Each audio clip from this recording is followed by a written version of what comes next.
के माटी है महान जी, छत्तीसगढ़ के माटी है महान, छत्तीसगढ़ के माटी है महान महान जी, छत्तीसगढ़ के माटी है महान।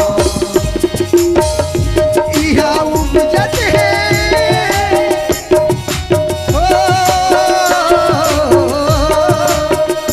इहा उपजत है लहर को दो धार रे।